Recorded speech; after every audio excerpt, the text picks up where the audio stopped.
அப்பாவை நேசிப்பவர்களுக்கானது. ஆணழகன் அப்பாவிற்கு அழத் தெரியாது. குடும்பத்திற்காக மாடாய் உழைத்த போதும், பிள்ளைகளின் பசியாற்ற ஓடாய் தேய்ந்த போதும், என்னடா வாழ்க்கை இது என ஒரு நாளும் அழுதிருக்க மாட்டார்.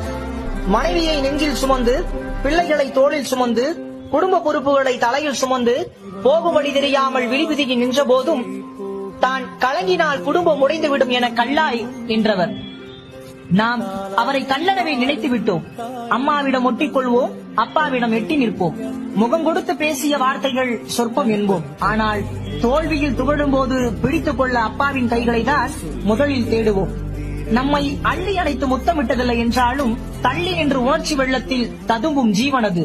நாம் தின்னும் சோறும், உடுத்தும் உடையும், படித்த படிப்பும் அப்பாவின் வேர்வையில் தான் என ஒரு நாளும் அவர் சொல்லி காட்டியது கிடையாது.